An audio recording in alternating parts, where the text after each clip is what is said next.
Howdy,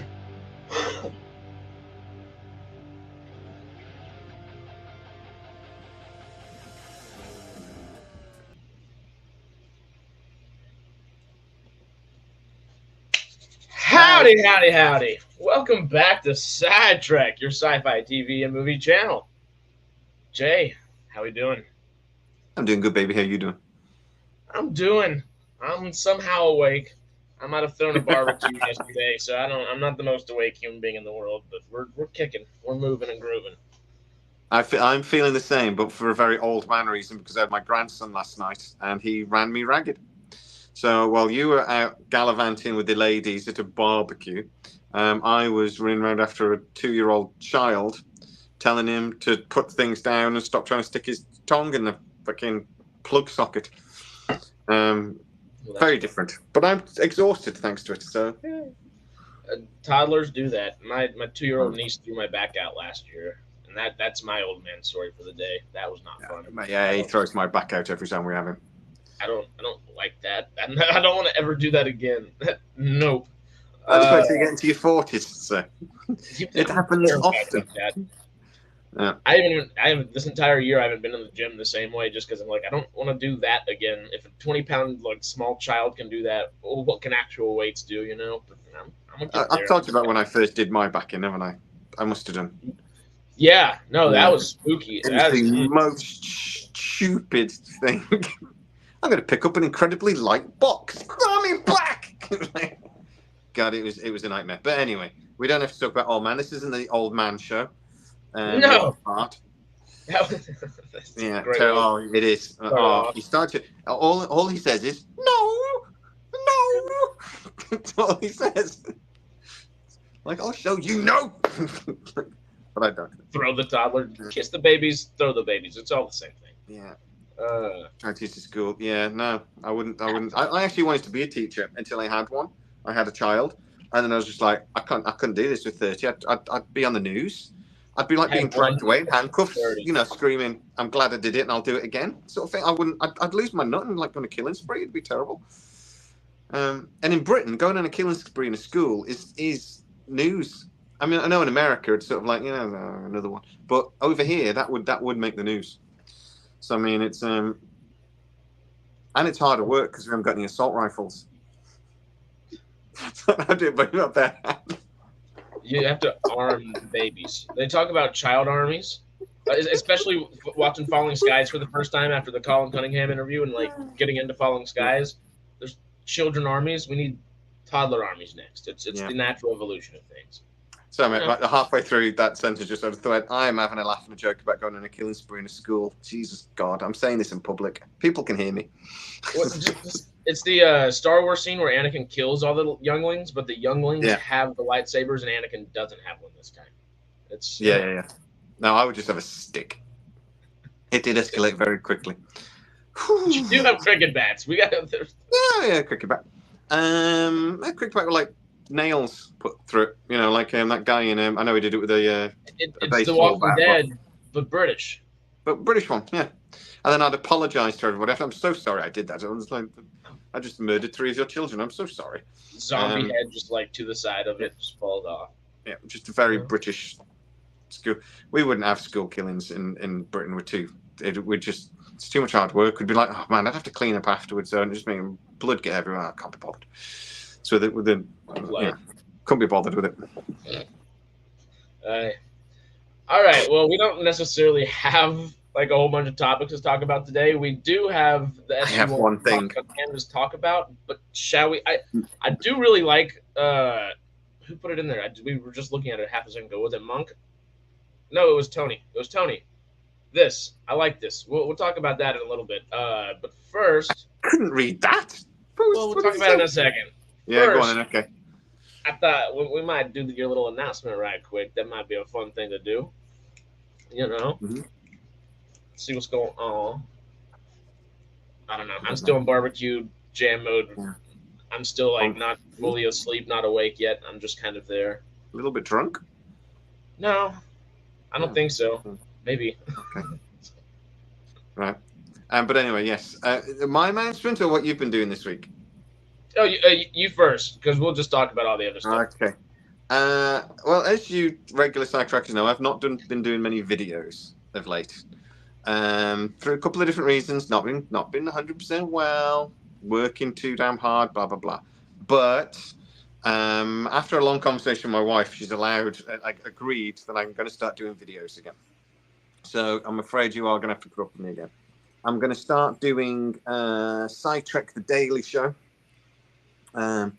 Monday to Friday, there'll be shorter videos, unedited, but it'll be stuff I'm being told by the people we get to talk to here at SciTrek. So it'll be some rumors, it'll be some gossip, it'll be news when stuff does get, officially announced. Yeah, so that's going to be starting from there. They'll go on Patreon about lunchtime in the UK, and then it'll be on YouTube by about 8 p.m. in the evening. So if you've been enjoying me not being on videos almost every day, then sorry. But sorry, as the Canadians would say. Sorry. But if you've missed the update videos and the shorter clips, I will be doing the videos as well, where I just talk about stuff we talked about in the lives, but just in a condensed version. I'll be doing that as well. Or with a little bit more detail. Sometimes I talk about stuff in the lives, and then afterwards I think about it. I'm like, I could explain that better. So we're doing that as well. So yeah. I've already done tomorrow's video, and it will go beyond first thing in the morning. So if you're not on patreon.com/SciTrek, go and join now if you want to hear the news before everybody else. That and Patreon members and YouTube channel members will be able to whenever we do the watch parties for Star Trek and Stargate, etc. Y'all will be the ones who get that unedited. Can we ban Secular Monk, please? Because Man United did lose today, and you're just rubbing salt into a broken man's wounds, which seems cruel. It's not a very Monk thing to do, really, is it? It's more of like a Satan thing to do. It's a little secular, though. Yeah, it is secular. No, but thank you, Secular Monk, for reminding me that, yes, United lost again today. Oops. But anyway, I'm back on SciTrek Daily News. We're going to be doing it from tomorrow. That's great. I'm ecstatic. Super pumped. This week is going to be a lot of fun. We have that, and then the Colin Cunningham stuff, and the SG1 charity stream, which I think we should talk about here in a second. But let's go back to what Tony was saying. Okay. And I have some Stargate, a little bit of an update as well, or what we've already talked about, but I know a little bit more. So let's go ahead and do that if you want to, real quick, or do you want to save that for a second? We'll save it for a second. Okay, let's get into this. To people, it's not massively exciting, so don't get too excited. All right. So Tony is asking, do you think that the sci-fi story writers of today have become the philosophers of our time? I guess that would be. I don't know if Ridley Scott would still. Ridley, I would definitely say he'd be one of them up there. Denis Villeneuve. Name other directors that y'all are thinking in the comments if you don't mind. If we don't say sci-fi story writers of the day, but if you think about sci-fi story, let's if we say like modern times, because do we really have philosophers nowadays? Okay, Monk is doing a little clarification here, and he says, when I think of philosophy, I think the social sciences. It's his academic background. Do you mean in a social sciences, history, or political science type of way? No, I'm going to say my idea of a philosopher is somebody that uses story or exposition or whatever to sort of tear things apart, think about them in different perspectives, and hopefully educate, make things better. Try and understand the world around us better. And in that case, I would argue that sci-fi, in particular, most genres you could argue this to a point, but sci-fi in particular, because of the way you can do anything, because you can use metaphors like androids to talk about slavery and things like that. I think that is modern day philosophy, because a lot of philosophers would use stories, like Plato used to do this and things all the time. He would use stories and wrap them up and pretend they're like historical events, but really he was trying to make a point about something, society, whatever else. Mm-hmm. Yeah, exactly. I mean, we think that's possibly where the whole a story of Atlantis came from. Actually, that it was Plato trying to make a point about Greek greed and debauchery and all this, rather than actually making an historical point about an island that sank into the ocean. Even though it might As have been cool as based it on. would be. I mean, you mean giant ancient human beings that were not giant people, I guess, but human beings that were called Alterans and went to Pegasus Yeah. Galaxy and such. Yeah. He didn't come up with that story. I mean, that was added by was a guy later that did the modern day what we think of as aliens and stuff, and I forgot his name. I should know that, but Peter Moore says that most sci-fi writers are just stealing old stories, Mm-hmm. and I would agree, because you can argue that in their base form, is there like 6 stories or something in their absolutely base form, something like that, but and I would argue that I would argue all the genres steal story ideas off each other, and they steal off history and stuff as well. So you can't really, they're inspired by each other all the time. Things are cyclical. History repeats itself. We see similar things, not the same things, but similar things pop up over and over, and you can kind of theorize and philosophize. Philosophize, whatever the proper grammar there is, about stuff based on reading that history and coming up with your concept or whatever it may be. Sci-fi is particularly good, I feel like, because it has concepts to go off of. A lot of the time, it's not. We know this, and this is what we're gonna do. We don't know like aliens are out there. This time space continuum is gonna do this or whatever the hell it is, and whatever the respective thing is. But the conceptual aspect of it, I think, makes it philosophical because it makes you ponder in a way. Interesting thought. Yeah, because I mean, they can bring in the wonders of the universe and stuff as well into things, and science and expanding our knowledge. And I would say that's everything that a philosopher is. But it allows us to think about our own inner morality and use metaphor and things like that to think about it in different perspectives. I think that's one of the best comments we've had in a long time. Thank you for that. That's really made my mind wander. But I would say that there are some sci-fi writers that definitely are, because they're trying to expand our knowledge and our thinking. And there are some sci-fi writers that are just like, pew, pew, pew. Zack Snyder. What'd you say? Yeah. Exactly. So, but like Star Wars isn't philosophy. Star Trek is. The original Star Trek is better than I would Star say Wars. The prequel and the original trilogy are philosophy. No. I would not say the sequel trilogy is. I was just poking you there. I actually would argue that, it is, because there is that thing of what is good versus evil. And how do people react? I would say that there's ties between sort of like Germany or communism versus capitalism, and there's all that sort of thing going on there. It's just which side do you actually think the good guys and the bad guys are in that situation? Because I'm still... Somebody I made an argument with me once that in Star Wars, they're not sure the rebellion is actually the good guys. And they actually think they actually think that the Empire is the good guys. And I'm thinking, well, everyone seems quite happy, and everything's been ordered, and the bins get collected. So I'm not sure the rebellion is the good guys. And then as soon as well, it didn't take very long after the rebellion won for the Empire to come back.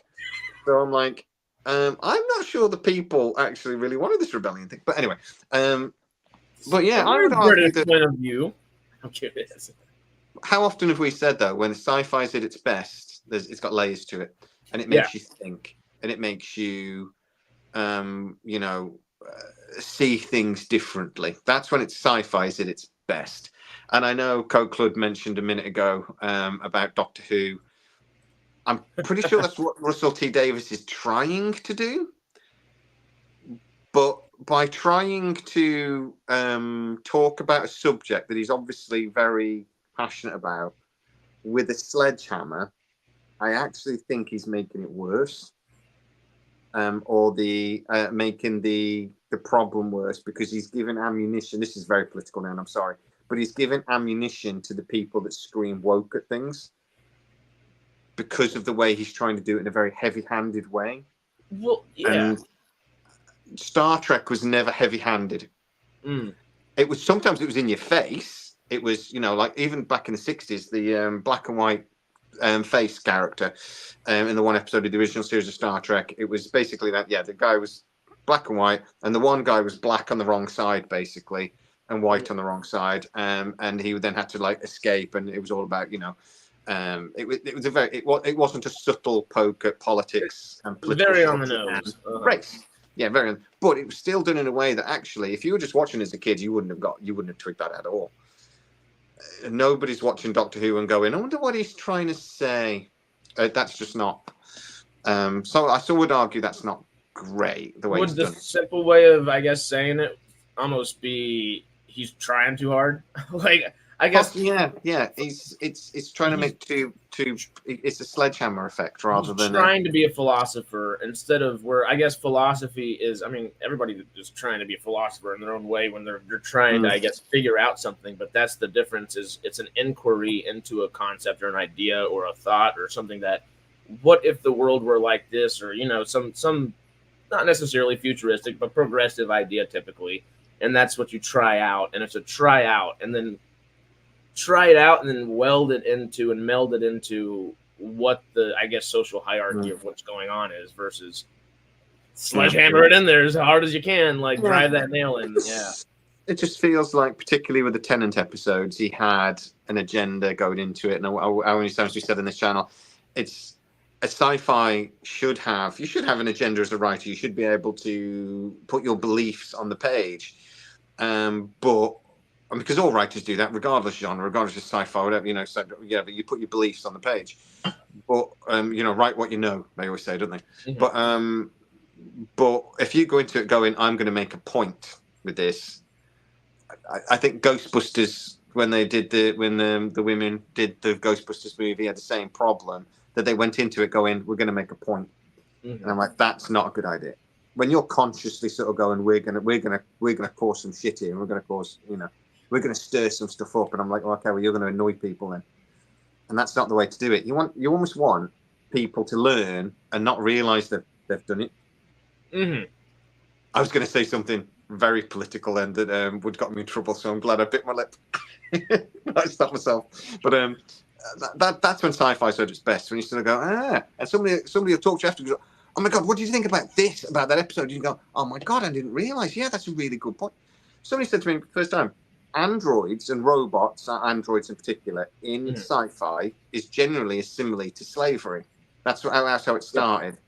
And individual freedom and things like this. And I'm like, I'm as a grown adult when somebody mentioned that to me, and I'm like, I had never thought about that. Yeah. Ever. I just thought they were a robot. iRobot in a different way, you know, like it changes the entire. I guess it doesn't change it. It just you realize what it is. It's actually talking about. Real quick, this cracked me up a second ago. I read that. I was like, good God. The Asian are on Earth and started the woke movement. The goal is sterilization. That's correct. That's funny. Damn you, Asian. You know? Monk brought up a good point. There can be philosophy in a show that said it doesn't make it philosophy. And Sarah kind of added to that with it needs to be organic. It did its best when it feels organic. When it's supposed to feel shoehorned. Definitely. A recent kind of there is, I guess, not a necessarily happy medium, but there is a medium that you can kind of feel that push, like, okay, we're trying to say something, like not like anything political or like specific like that, but like something philosophical. But also we're trying to tell a story at the same time, and we know we have something good, but we don't necessarily know how good of the thing we have is. It's something like the three body problem, I think, where it's it feels intelligent, it feels smart, and you're like, oh, I feel smart watching it because of the subject matter and stuff, but you're there for the story, and it doesn't. There still needs to have the story told. It's not necessarily philosophical, but it can include philosophy in the show, I guess. Within sci-fi, and when I imagine again, like within most genres, really, you get extremes. You get like, and you get crossover genres, don't you? Like Aliens. There's a lot going on in Aliens if you break it down, but it's primarily a horror. Yeah. An action horror. Alien horror. but there is actually also stuff there, you know, that if you dig into it, there is stuff about morals and freedom and humanity and I mean, the whole AI engineer. Oh yeah, exactly. Yeah, there's a load going on. Yeah, mm-hmm. But then you think about something like Foundation, and there's a lot of philosophy and a lot of big thinking going on in a show like that. And then, I mean, Star Trek dabbles with it. It has, it tries to do stories, but also it will just do the poopa toop two episode where it's like kill it, bow, bow, bow. It's just like so you get a broad spectrum in there. But I think that's one of the reasons why we love sci-fi so much, because sci-fi is one of those is almost unique genres really that allows anything to happen. And this is kind of what the question I asked you to ask Mr. Cunningham was about, which people will get to see when the interview finally gets edited together. That it's a genre that really is so wide, and so many things can happen, and it can touch so many other different genres as well. That it's just it's amazing, really. There's a discussion going on in the contents about how in Britain a few years ago, the Jedi were basically in the consensus over here. Consensus. When you put your religion, if 10,000 people put that they are a certain religion, under our law, it had to be put down as a new religion. So bunch of people, a bunch of years ago, put Jedi that they're a Jedi Knight, and they had to change the law. So we're not putting that as a bloody religion. They had to change the law. It still is a religion in the U.S. Jediism, you can still the best one is got rid of that. The religion of government went, nah, that's government, so spoil sports. But yeah, that's a fascinating question. Thank you so much. It's a really interesting point you've made there, and I'm glad you made it. Thank you. Just tickle the brain a little bit. I like it. Just to continue with it for half a second more, who would you say are our modern philosophers in a sci-fi sense? I would put Asimov on there immediately. I would put just because I have to read it every time I think about it. Ray Bradbury, and it just kind of encapsulates what we're talking about. One of my favorite quotes from him is, "Anything you dream is fiction, and anything you accomplish is science. The whole history of mankind is nothing but science fiction." Yeah. That encapsulates, I think, this topic in a big way. But him, Asimov, would Roddenberry be there? Arthur C. Clarke for me. Yeah, Roddenberry. I don't think he was quite as up as theirs thing. I'm thinking about his in like modern day Philip K. Dick, 100%. Modern right now, I'm trying to think who's making stuff in TV that's really interesting. I mean, you could argue that there's a lot going on in The Boys, even though it's done in a very in-your-face kind of way.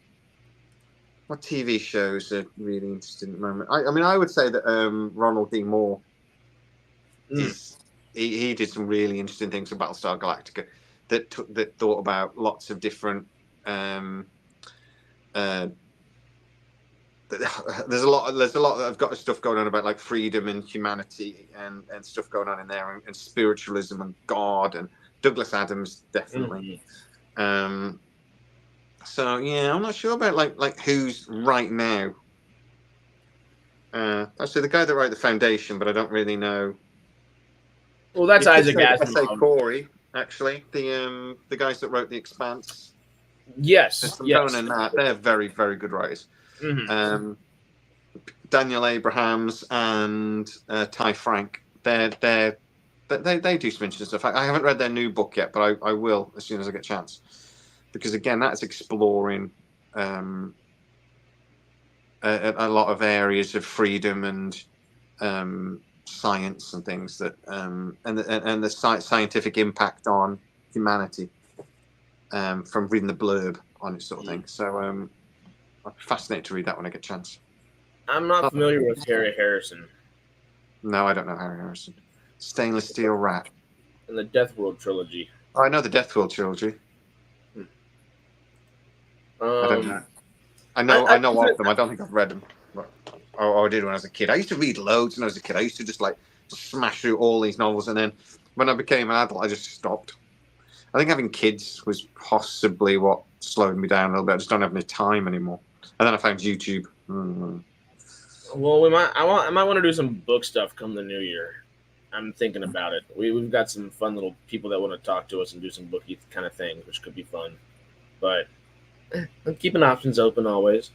I would say I want to say I said Denis Villeneuve earlier, and I kind of almost want to backtrack that because I like Denis Villeneuve a whole bunch, and I guess some of his films have been original. A good chunk of them have been original, I guess. He'd be teetering on a philosophical, I guess, modern philosopher. I would say Alex Garland would be the guy that just did Civil War at the beginning of the year, but he did Deus Ex Machina. He did Men, which not necessarily the best movie ever, but philosophically interesting, etc. Read some philosophy to the kids. If it's not on YouTube, they don't care. My mates, I told my mates that I had a channel that's got a YouTube channel that's got 30,000 subscribers, and they were generally like, "Oh my god, that's so cool!" And my sons were both just like, "Oh fucking hell!" My mates' kids think it's really cool. I'm like, it isn't. It's really ugly. They've grown up with it a little bit. They're like, "Oh, he's got to go do that again." Ooh, I thought they were going to go 30,000 is nothing, but they seem really impressed. They are impressed. They just won't tell you. Yeah. These are a couple interesting ones. Frank Herbert, of course. I would say Frank Herbert. Yeah. I don't know about Brian, but Frank. I like Villeneuve because he pushes and visually definitely pushes things. He did Lucy as well, didn't he? With I think even though it was scientifically inaccurate, the basis of that movie basically is that what if you could use 100% of your brain? And I'm just like, we do all the time because you'd be dead else. It's just that you don't use all of your brain all at once. I think that's what the thing. But what if you could use it all at once?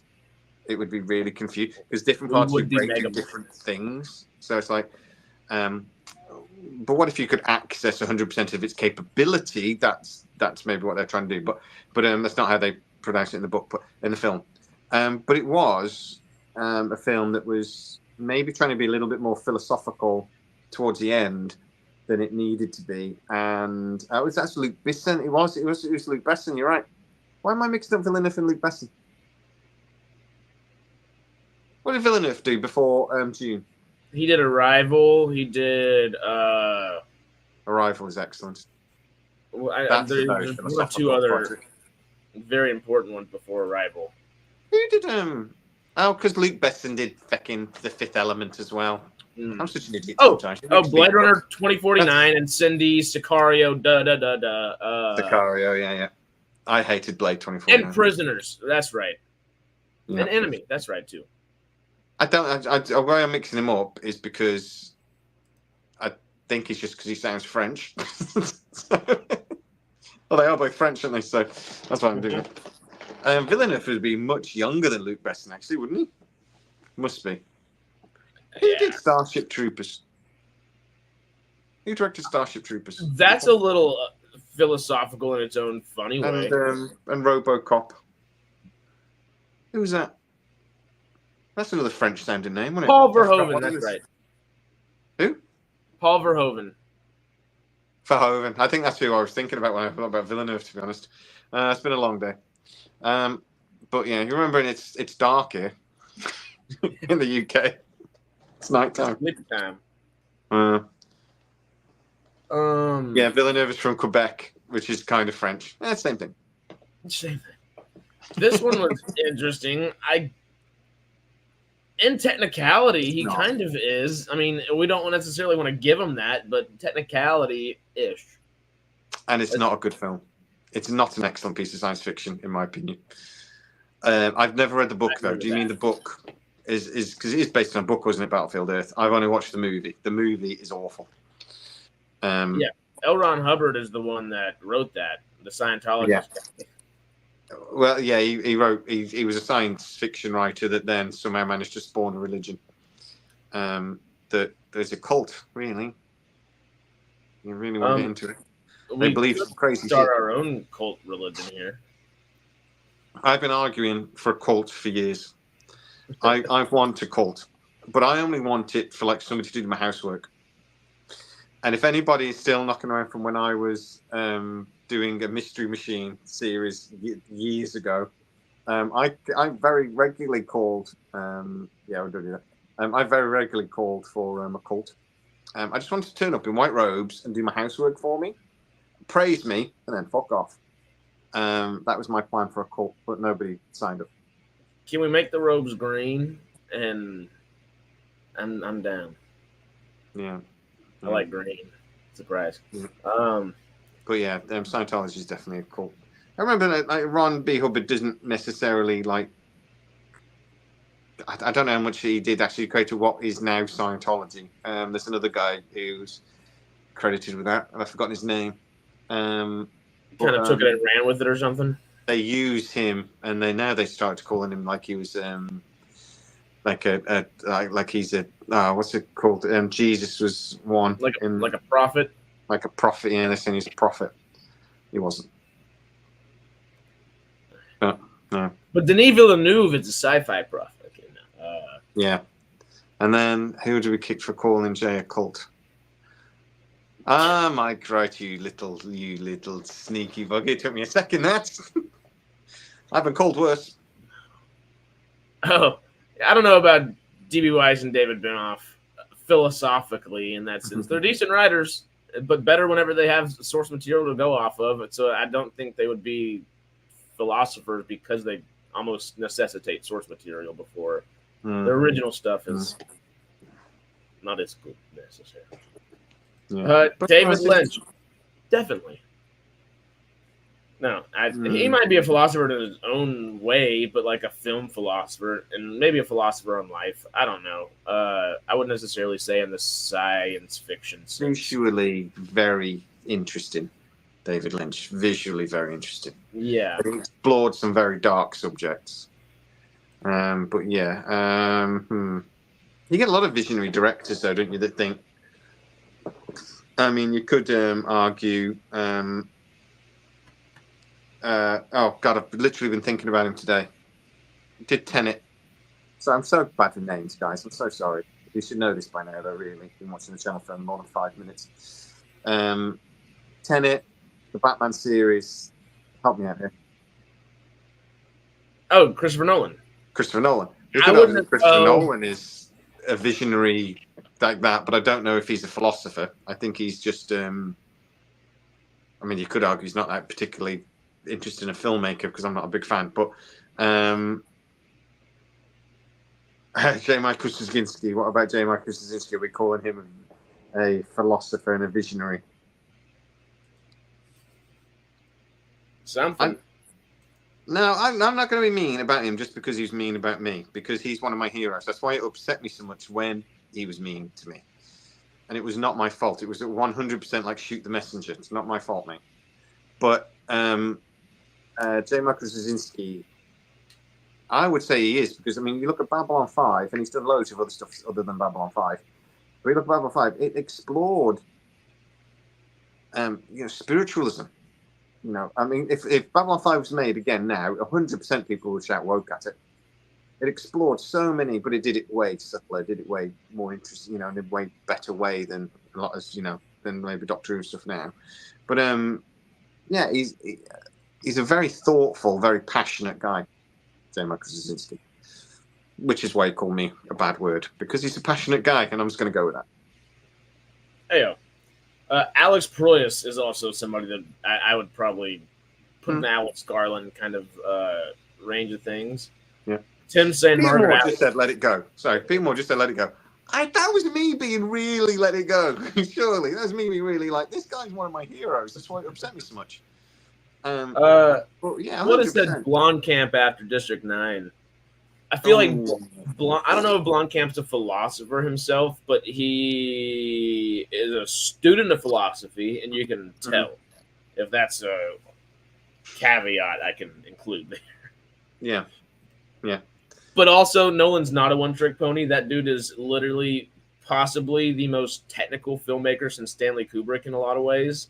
He's amazing. I'm not necessarily saying he is Stanley Kubrick.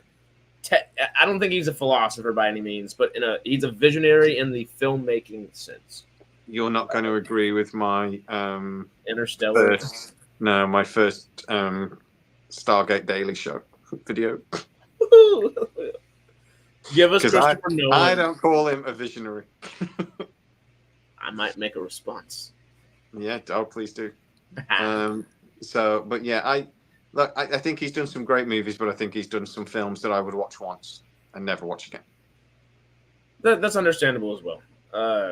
Coppola is also it kind of has films that are like that as well. You know, sometimes you come away from films going, "My God, that was clever," but I'm not watching it again because it's not entertaining.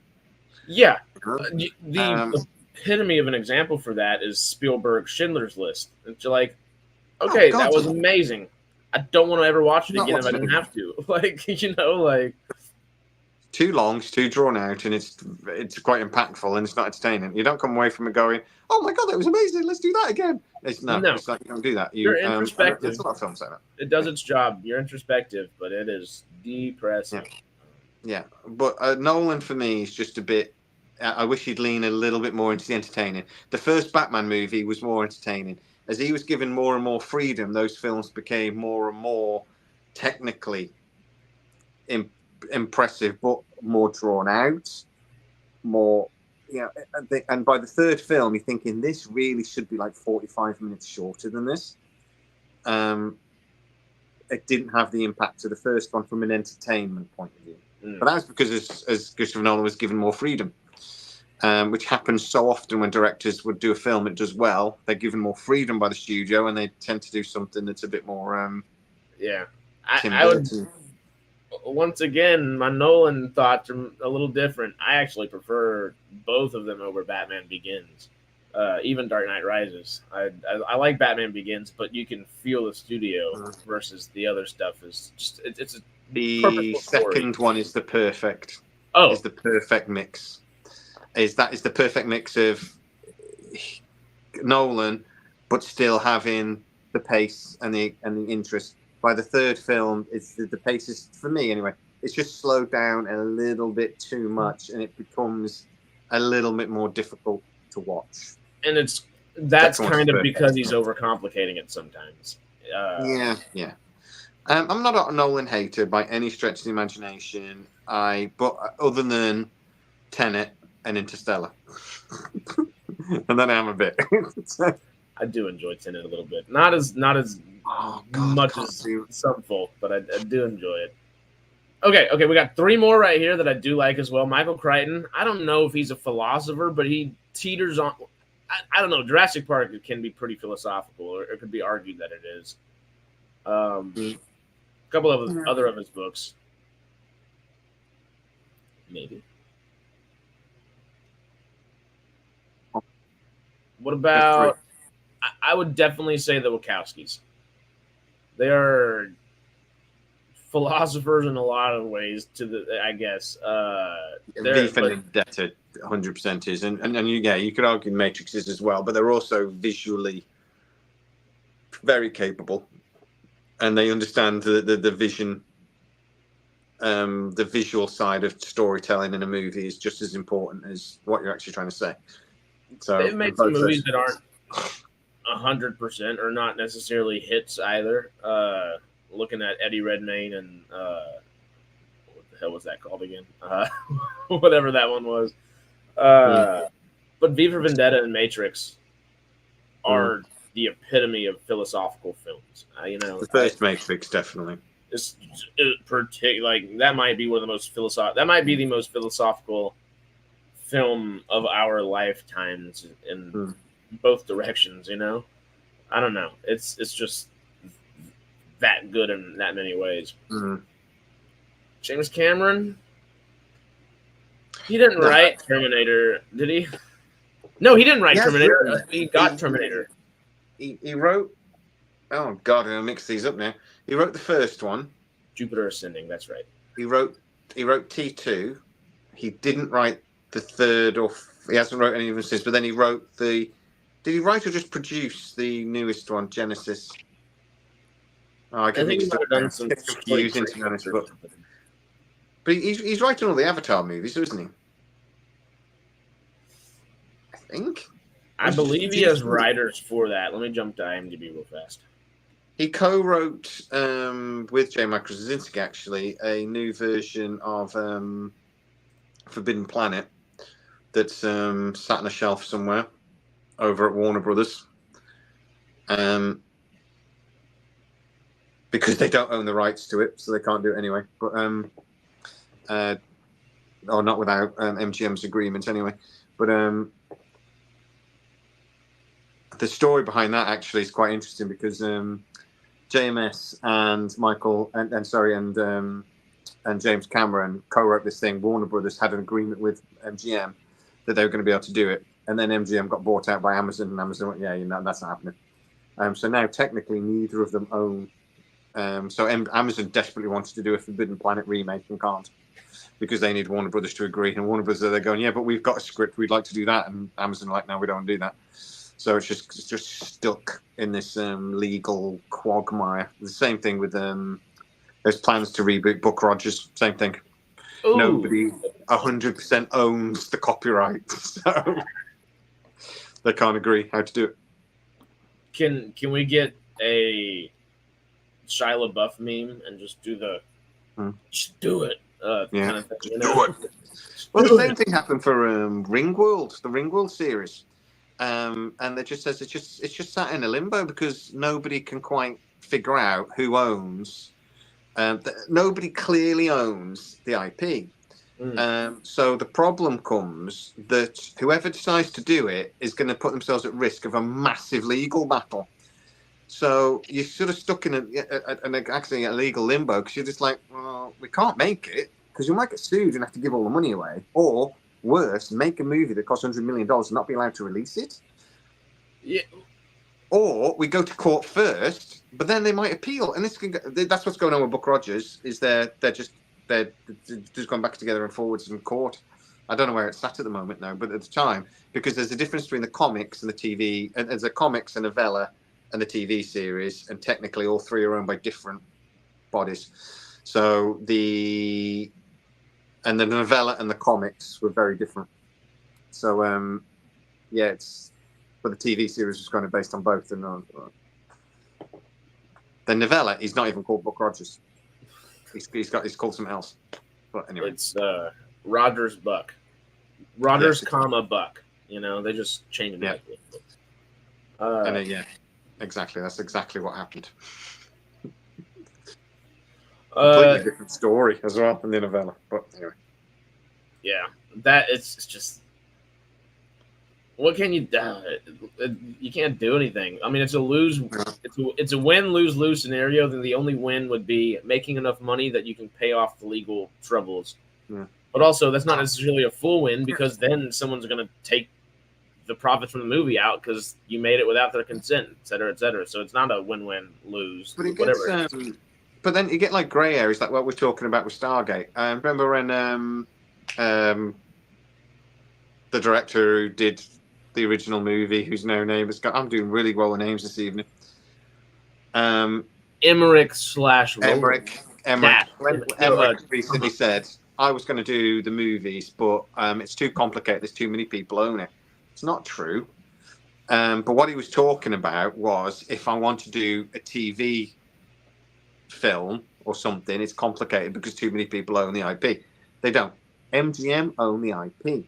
The problem comes in, though, that like Gecko and production companies that did specific things own anything they do that's original. This is what we were talking about with, what was it talking about with something else? We've got the same problem.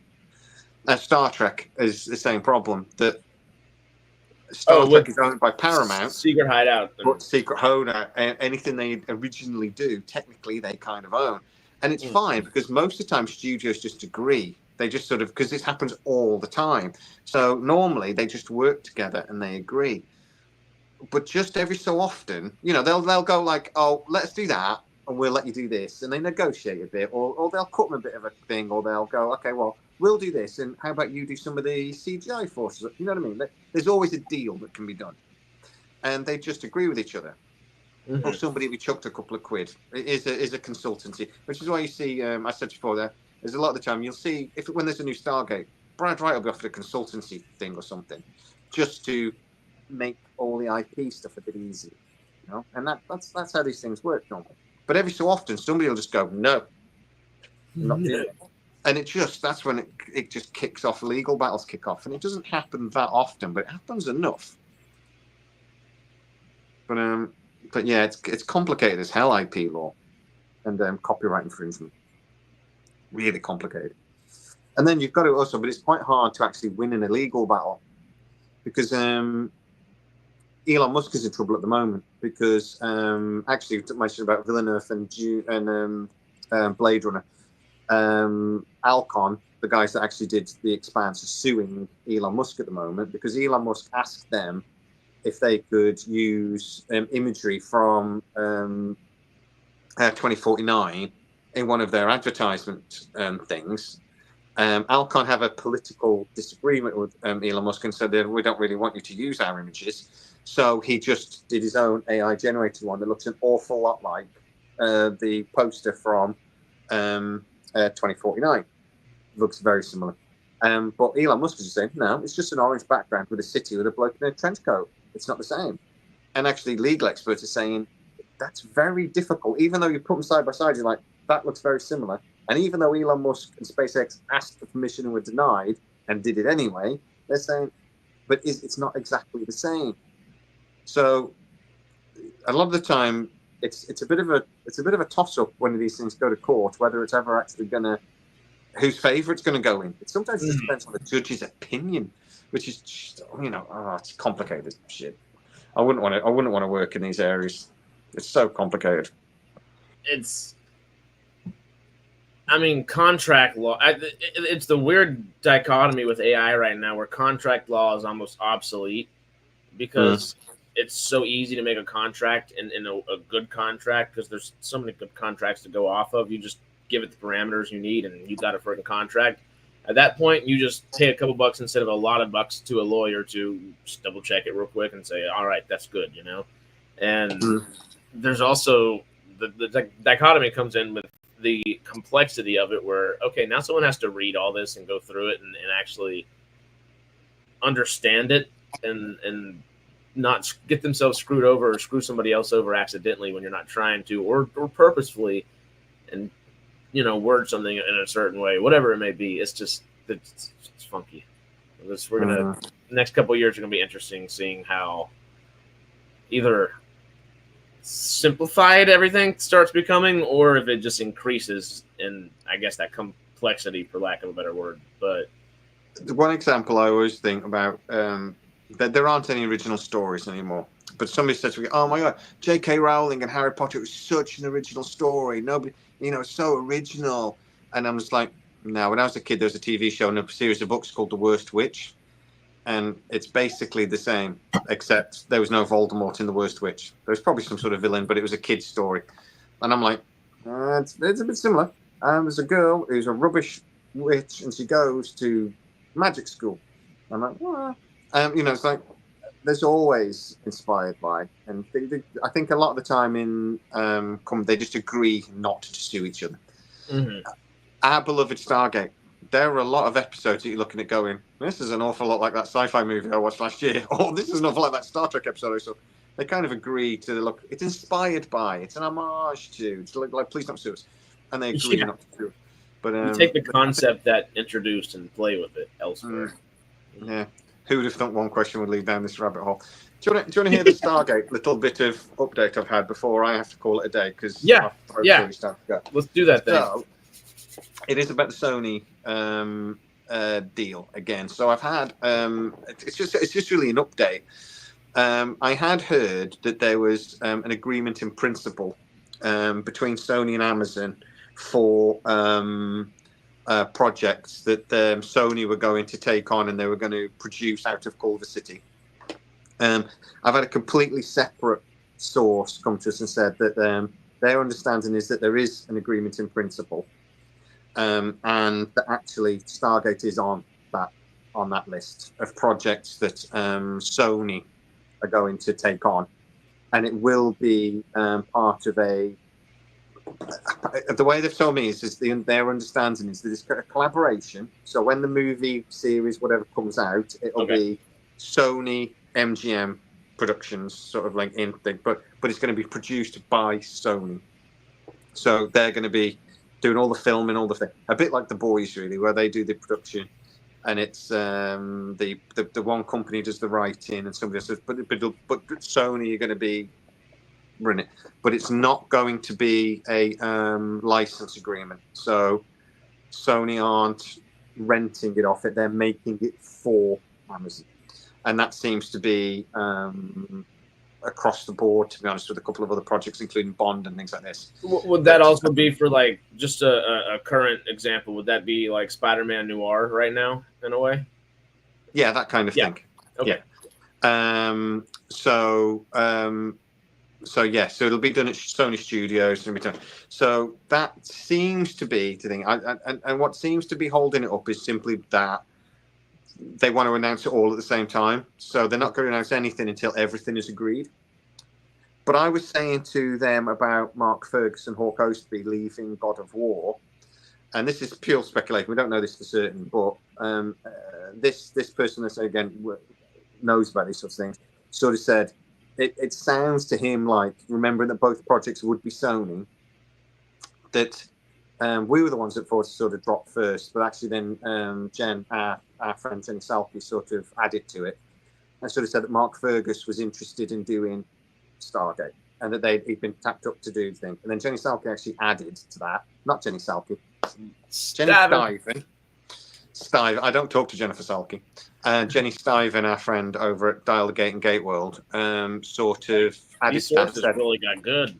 Yeah, that's what really good. She sort of said that actually after The Expanse finished, executives at Amazon sort of said to Mark Ferguson, we love working with you. That's great. What do you want to do? And he sort of said, I'd love to do Stargate. We then found out that he'd done actually loads of work on the Bible and stuff for the Stargate series and whatever. So the chap that I was talking about sort of said, look, it's very possible that what Sony have done here is that the whole God of War project has been sort of like stuck in the mud a little bit because of the strikes. And sometimes shows like this, and I'm trying to think if I can say what he does. He's like an art director, but not. But that's the sort of thing. He actually works practically on sets and on TV shows and things. Okay. And he was sort of saying a lot of the time, sometimes if the show loses momentum, it can be quite hard to get going again. And what they end up doing is they'll bring in new people just to give it a new lease of life and get it going again. And sometimes it works, sometimes it doesn't. So he says this feels like the God of War project, because of the strikes, got stuck in the mud, and then now they've tried to restart it again, and they've thought, okay, let's bring in somebody new and get a fresh lease on this, and let's get going with it sort of thing. So they've brought in Ronald D. Moore, who's going to be showrunning the God of War series. But he says, but also, if we're right, and there is a deal in principle with Sony to produce Stargate, it would be in Sony's best interest to move Mark Fergus and Hawk Ostby back to Stargate, particularly if that's what Mark Fergus really wants to do. If they've sort of gone to Mark, they have a meeting, they sit around and look like, what are we doing? How are we getting forward to this? And Mark Ferguson's like going, you know what? If you want to bring in someone else, that'd be great. But what about Stargate? Because I've done loads of work on that already.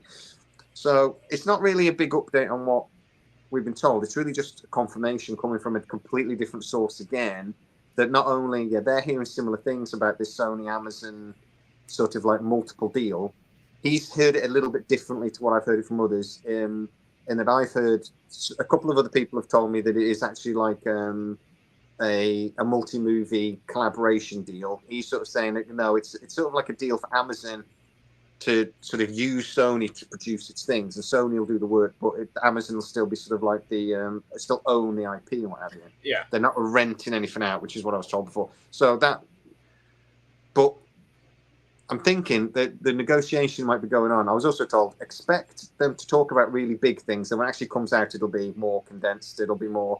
We're gonna do 1,000 TV shows together, and then after negotiation, we might do 10. You know what I mean? It's like when it gets down to the nitty gritty and actually stuff getting signed, it might be a bit more realistic sort of thing. But they might, so it might be an element of that, that like stuff's leaking out of stuff they are talking about, but what actually gets signed in the end might be a bit more realistic, if that makes sense. But because this conversation started because Amazon approached Sony asking if they wanted to sell Culver City Studios.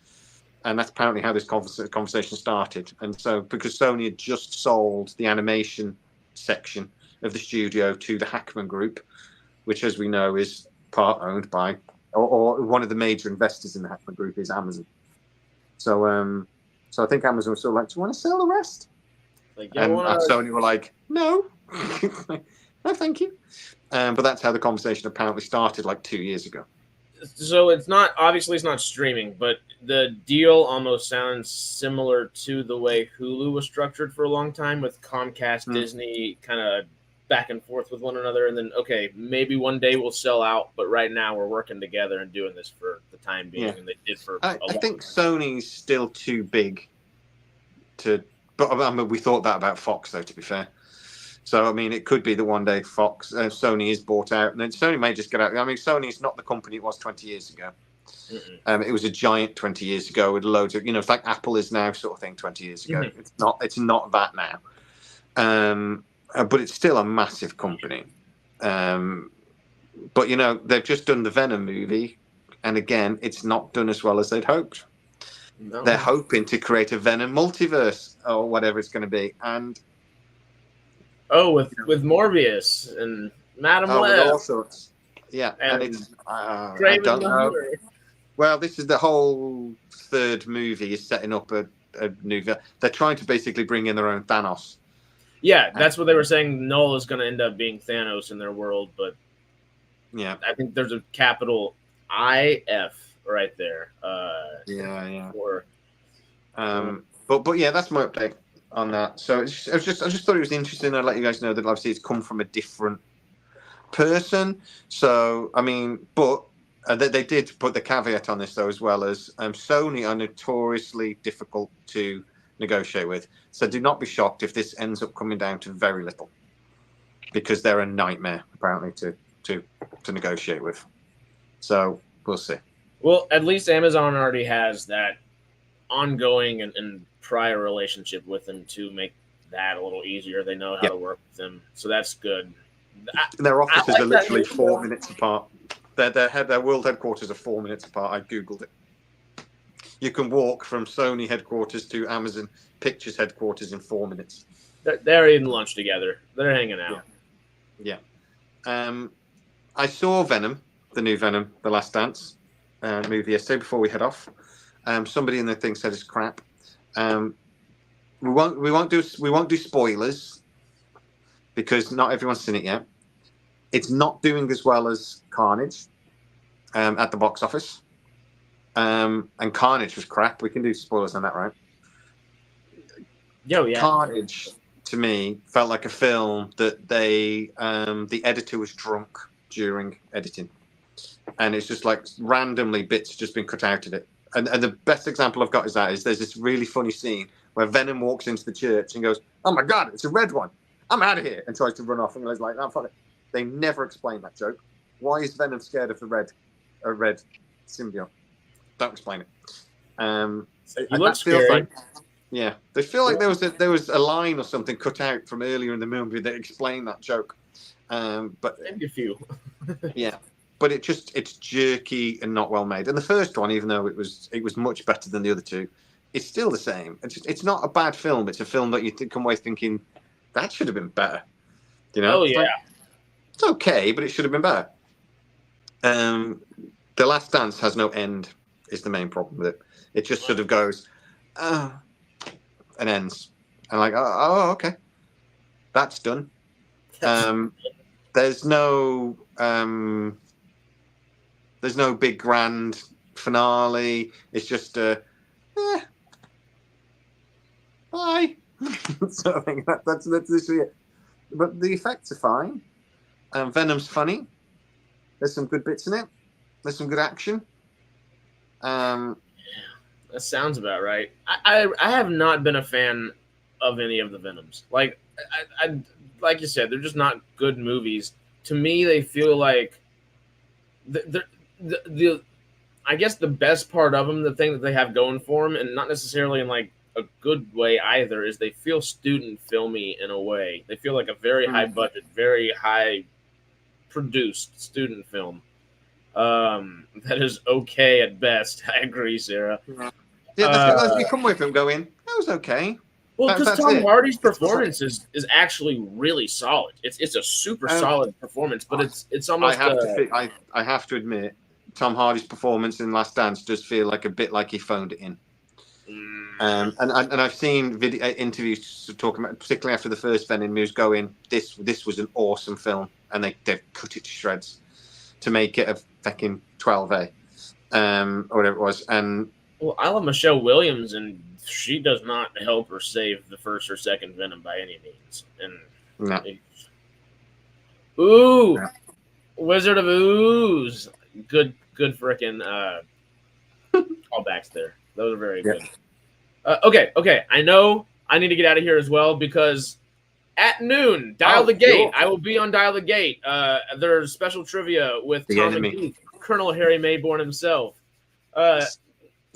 So what you're saying is you're going on the enemy channel. That's right. You're going behind enemy lines. Our Buttamy. Yeah. Buttomies. The Stargate community is not. I am after the frickin' vitriol of jumping into Star Trek for half a second and realizing it is just as terrifying of a community as Star Wars. I am dedicated to making sure this damn Stargate community, before, during, and after this Stargate is announced and actually happens, whenever the hell it happens. Hopefully it's Christmas, please. Oh god, that'd be amazing. We're gonna be a good freaking. Yeah, let's be a community that doesn't just get. I mean, I tell you what, that whole Star Trek thing though, with the Axanar thing. I mean, I said I knew there was a pig in. There was some controversy there, but Jesus God. I totally thought I was doing like a good thing by going in like completely fresh, not knowing anything, and then there were too many irons in the fire for me to hop in. Oh man, there's basically 10 years of nastiness. That I mean, I knew that there was something that but the thing is, I thought it was all right because he's made what he said he was going to make. So I was like, well, this is okay then because he's done what he said he was going to do. So all good, yeah. And he's releasing it in the next few months. So, hey, and making stuff is hard, and we've had a pandemic, and so maybe, but no. There's 10 years of, and I tell you what, I have had to block the Axanar haters group, not because the actual guys at Axanar have been nothing but polite to us and nothing but nice, and whether they're right or wrong or whatever. There was, I've told him straight. There's certain things you've done here that you could have done way better. He's got defensive at times, and said some things that he shouldn't have done. Some things he shouldn't have done. Blah, blah, blah. Yeah, and made things worse. And he says he admitted, there's certain stuff I could have done better, but they've never been anything but polite to me and polite to us on the channel. Yeah. The Axanar people that don't like him personally attacked both of us, and even tried to go onto my Facebook group and contact people that I know to tell them to have a go. So I'm just like, well, you guys are getting blocked. And you might even be right, but as soon as you start calling me names and stuff, you just lose them all high ground, as far as I'm concerned. That's the thing. I mean, there is seemingly fuel for the fire, but also. Yeah. Don't get so vitriolic everywhere where you lose any common ground to be found, I guess. And I said, and again, that was my fault because I actually suggested to you did that, not knowing that it would get anything like that nasty. As far as I was concerned, this guy knows Star Trek, and he does, and he loves Star Trek, and he does. So go talk Star Trek with this guy. It'll be an interesting interview, and he's got this project coming up, so he wants to think. It's fine, but it is not worth us getting involved in that. There's just too much hate on both sides, and it's just not worth getting involved in. Yeah. So we'll politely keep our distance from it. Yeah. Alec's a lovely guy, and I will always say hello to him and everything else, but we'll keep our distance from it.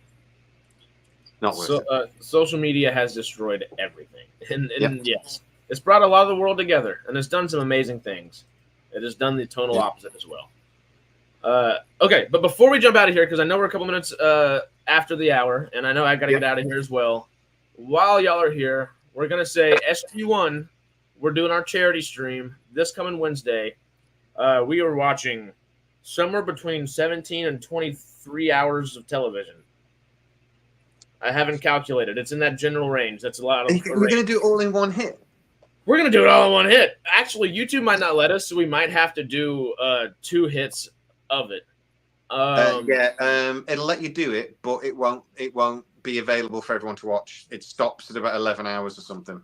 Okay, well, we might have to stop at we might stop at 11 and then do it again. Or might stop at 10 and have a break and then have an half an hour break and start again, if you can do it all in one hit. But I watch it. But it'll be getting dinner in is what it'll be realistically. Yeah. We're gonna do that this Wednesday. That is our charity stream for Stargate SG1 on the Stargate Outpost podcast, of course. We are going to we're going to, I guess, help the charity. I don't know the proper grammar for that one. We're going to be supporting the charity. That's the one. The Cajun Navy, which is a great charity that helps out, especially with hurricane disaster relief and stuff like that. They're in North Carolina, Florida, after all the devastating hurricanes and everything down there. So the Cajun Navy is the charity that we will be supporting. And you got to come see us and hang out with us on Wednesday. And, not asking for donations, but if you donate to them, it helps good people. So, that's never a bad idea. Nate, what episodes are you watching? The best and the worst of Stargate SG1, according to Jamie, Sarah, and I. And y'all helped us. Felt like crap for about 2 days afterwards. I did. You felt like crap. I felt like crap. I only did 16 hours, and the next day I was genuinely not very well. I was going to do this, but my basically my watch. You can't do that. Okay, but I will be in and out. Have you figured out how to do the watch party yet? Not entirely. I think there's a code or something. You go to Amazon, you do a watch party, and you share the code, and people will watch it. You can get away with having the sound in the background, but you can't have the picture, or you'll get copyrighted. Okay. Because that would be great, and it would be fun to have the timer so people know what time on the episode we're at. Like I say, if you do the watch party thing, my understanding is people put the code in there. Basically, when they go into it, they'll be watching it with you, sort of thing. So it'll be, you don't need to do the timer. It'll just go straight into it. But you need to put the code in. But you need to check how it works. Because I didn't, and then people kept going, "Do you watch party?" And I'm like, "I don't know how it works. We've started now." So, it's going to be a long one. But it is the middle of the week, but it's going to be a literal 17 to 20 hours streaming overall. So it'll be excellent to just hop in and out of. And before we jump out of here, I do just want to show a little preview of footage, just because we have some of it. Ooh. We were originally planning on hopefully shooting for Monday, just uploading everything. Editing takes some time, and there's a lot of stuff to edit. We ended up having with Colin Cunningham for He Never Left, which you should check out on November 5th whenever it comes out to VOD, and I think limited theaters as well. We have our He Never Left interview coming out. I believe Friday is going to be our goal for it now, and throughout the week we will sprinkle some cool clips and some stuff just to jump in and tickle the brain, interest you. But we had a 2-hour freaking interview. Colin is the coolest dude ever.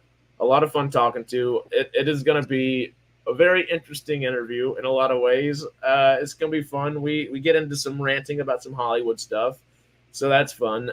He has seen a perspective of how to do the film industry outside of traditional Hollywood as well. A couple different times in a couple different ways. First time Canada and SG1 and all that. So that's really fun to listen to.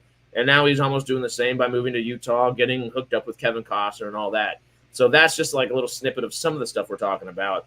But we do get in the weeds about how Hollywood's a little funky sometimes, a little screwy here and there. So there's a lot of fun with that. Let me see if I can pull up. I don't know if I can give you any of the audio just yet, but I might give you. How are we looking over here? There we are. Just quickly, Secular Monk is saying no Penguin talk again. Penguin, is it actually any good? Should we watch it? It's so good, and I keep seeing really? it. I want to talk about it so bad, Monk. I just have to run out of here too, but it's so freaking good. The last episode was not Sorry, Davey B's comment. Did you ask Colin about Chase acting as safety guy? I should have sent him a video, or should have showed him a video. Oh dear. I've got to bring back safety guy at some point. Now I'm starting to do videos again. I will do a safety guy. I was always going to do SGU safety guy, SGA safety guy, and SG1 safety guy, sort of like talking to each other through the stones. That's what I was going to do. The SGU safety guy talking through the stones. And but I could never quite figure out how to do it. But one day I will. One day, safety guy will return. Get all the like crappiest part of Stargate, you know, like the seeing stones and all that, and just make the funniest bit about all of it. Just I'll try. The problem with that is it takes hours to do those videos, like 4 or 5 hours to make scripting. You know what? I'll just put it out there because I know a couple of people that might just want a good little credit for something. IMDb credits YouTube videos, like, and this is a technical podcast that will be credited on IMDb at some point whenever we end up actually putting it on there. This will be on our IMDb, so professional profile, you know. Woo-hoo. So I could get an acting. If anybody wants to write a video for Safety Guy, write a script. We'll check it out. And if it's good enough, you might see SGA or SGU or SG1 Safety Guy in a hard hat and a safety vest. And send it to sci.trek1@gmail.com. You know, Safety Guy shutting down the holodecks. It's Star our Trek SciTrek fan fiction over here. Yeah. I was going to do a Star Trek fan thingy, but I never got around to that as well. Yeah, well, you'll pitch some stuff. We'll do some fun stuff, you know. Safety Guy versus Family Guy. That'd be funny. Yeah. Okay, but Monk, we're gonna talk Penguin. We're gonna talk Penguin. I don't have time today, but we're gonna talk Penguin. It is an excellent show. My Sundays. I'm gonna go watch it right now. Tulsa King and Penguin. Tulsa King starts for me next week because I'm waiting for my. I've got to wait for my Apple subscription to end, and then I can start my Paramount prescription. So good. I thought it might be. Season 1's good. Season 2 is awesome. Awesome. Just watched the last episode of Slow Horses. Now we can get. We only have one at a time. We have our Prime, our Netflix, Disney, and then one other. So there's an agreement with the wife because I had them all at one point, and she was just like, "We're spending £50 a month on subscriptions," and I was just like, "Oh, okay, I'll calm down." Yeah, Penguins on Max. In the UK, it's on so Max in the UK, it's on Sky Atlantic. Oh, cool. So our final thing before we leave, we'll give you just a little clip or two of. Let's see which one this is. Just if I get to play Major Davis. Oh, he's talking about Major Davis. We might have had a little French in there. A little. It will have some explicit words, of course, but we cuss. I don't know. I was trying to say the proper way of saying it. This is actually showing that might have been a question that Jay asked right there. Okay. Well, I'm fascinating, so you should probably play that. You know. Well, this is a good end of it. You know? Yeah, just something that I wanted to do and just certain beats and that his stuff was easy to do. So, and then he could focus. We've got 2+ hours of footage. I don't know if the video will, of course, be 2 hours, but it will be somewhere in the hour to hour and a half range if I had to guess. And dump it and edit it and make it into a nice video, but then dump the raw footage eventually at some point. Just that'd be a good idea. Well, maybe we'll see. We'll see. I don't know. we do get into some rants about Hollywood. I don't know if career-wise that might be the best move, but we will That'll be a woman. put She'll as be much fine. as possible. Yes. Yeah. It was very professional. Thank you again to the Hobgoblin Theater and Greg, our Radical Wasteland host. He runs theaters in town and let us use his theater for it, and it made it much more professional. Our buddy Matt that did videography for the play. Put it on Patreon. Sarah's said a brilliant idea. Dump the raw. Hey, that's actually excellent. Good idea. Who's this Colin guy? Major Paul Davis from Stargate SG1 and John Pope from Falling Skies. He's been in Andromeda, X-Files. Yeah. Literally, name a franchise, he's probably been in it. I mean, John Pope is so good. John Pope is a brilliant character. He made that series. I love it. I've only seen probably, I'm at 6, 7, 8 episodes in, but every second, like John Pope's there, it's fun. You see how much fun he's having, and it makes everybody else in the scene have more fun. It's so much. It's great. Hey, you know what? The Land of Mormons has been treating him well. He's gotten signed on for 4 Kevin Costner movies, so he's doing all right. You know, he's Major Davis in Stargate SG1. Google that. That'd be the best way to do that.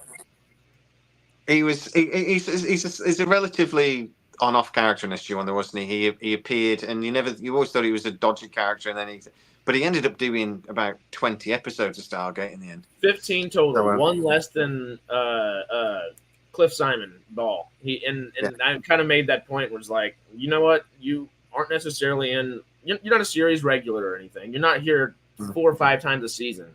But every time you come in, you make like a huge impact kind of deal. And we kind of discussed that and what that means to him, that he was a good enough actor to make that impact and all that kind of stuff. So it was a great interview. Really cool. And I'm so excited to talk to freaking Tom McBeath, Colonel Harry Mayborn, in a few minutes, in half an hour. That's going to be really cool. So go check out Delegate in a couple minutes. Keep your eyes out this week for Jay's videos coming out on a daily basis. It's going to be interesting. It's going to be fun. Woohoo! You know, some might only be 2 or 3 minutes long. But some I've sort of done 3 because I'm sort of preparing for days there aren't any news that I can just throw one of these videos in instead. And I ramble for about 15 minutes. So, kind of the majority of our lives, but they're fun. Good rambling. This week has been living the life. It's been interesting. Yeah. Go and speak to Mayborn, the man we all love to hate. Yes. So see y'all in a few on Dial the Gate. See y'all this week, all throughout the week. We'll see you. And come check out the SG1 stream. All the clips with Colin Cunningham, and of course the interview come the end of the week. Oh, have you thanked Dial the Gate actually for hooking you up with? Oh, and a huge thanks to David Reed and Dial the Gate for even hooking us up with Colin Cunningham in the first place.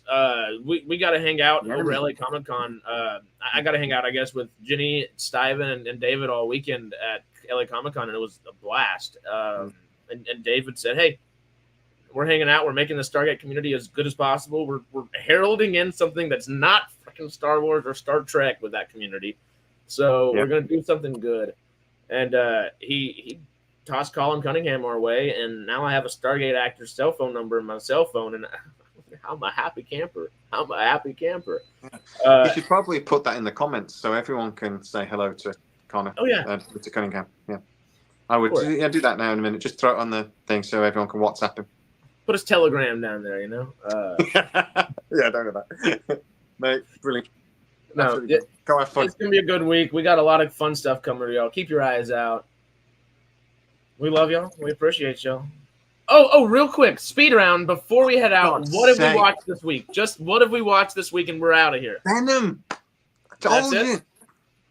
I closed my eyes for 7 days. I went to Venom. I opened them for 2 hours, and I shut them again. And but I've been watching there's Rex to Riches on Netflix. I've been watching mostly that. And pigging The Lincoln Lawyer. I've just finished The Lincoln Lawyer. Oh, that's right. You said you were watching that. And I'm going to go watch Penguin now because I've finished Rex to Riches this morning, so I'll go watch The Penguin. All right. Just kidding. We need to keep talking for 20 minutes. No, I'm kidding. Okay, speed round. Oh, I need to watch the last 2 episodes of Silo because I never did. and Only Murders in the Building. No, I'm much like Murders in the Building. Okay, good. Yeah. Okay, speed round. Only Murders, Tulsa King, Penguin, Agatha All Along. I don't think I've seen many. Did I watch Agatha? The new one I think is the best episode yet. It's a little timey-wimey, very heavy on. I've not watched any of them because I just assumed it would be terrible. No, it's solid. The first episode and the most recent two I think are actually good episodes. The second and the third episode are not bad episodes. They're above mediocre. They're good. Yeah. They're just your middle-aged wife episodes. They're not made for you or I kind of deal, but they're still great episodes in their own right. They're just not like what we would gravitate towards when they lean into that witchy horror fantasy side of stuff. Okay, I'm gonna go. Mike Wright just mentioned Sleepy Hollow, which is another sci-fi show I bet you've never seen. I haven't, but I'd like to. Watch the first season. Don't watch any more than that. First season is excellent. The first 2 episodes are genuinely brilliant television. But watch the first season. Don't bother with the rest. Okay. Not very good. But it definitely will have towards the end. I can't even remember how it ends. But yeah. Yeah. Well, all right. That's our news. That is everything. You know what's coming up. Y'all know what's happening. Anything else before we jump out of here? I'm on antibiotics for an unusual rash. That sort of thing. Is that what you meant? It's just a rash. Got cream. No, of course not. What we've talked for an hour and a half. There's nothing else to say. Just leave. You've got stuff to do. I have no rash, by the way, and I'm not on antibiotics. It was a joke, and it clearly went over the American's head completely. Oh, I asked where the rash was. Yeah, another rash. It's itchy. Leave me alone. No, I've got nothing else to say, sir. All right. Well, then, without further ado, let's head on out here. Cream. It's creamy. It's a cream. Ooh, no, never mind. We don't need to end on a creamy note. Have you guys not watched Bad Monkey? I quite like Bad Monkey, actually. That's the animated one, right? No. The Vince Vaughn TV show on Disney. Like Hulu Disney or? Yeah. Hit Monkey's the animated. I need to watch that too, but I don't know what Bad Monkey is. It's a cop show. He plays a cop, and I quite like it. So I have to check that out. I'm not gonna say it's awesome, but it's quite good. But mainly, if you like Vince Vaughn, you'll quite like it. Cool. All right. Well, that's something to check out. Once again, thank y'all. We love y'all. We appreciate y'all. We'll see you soon. Half an hour on Old Dial the Gate with Tom McBeath, Colonel frickin' Mayborn. It's gonna be a good time. Y'all have a wonderful rest of your day.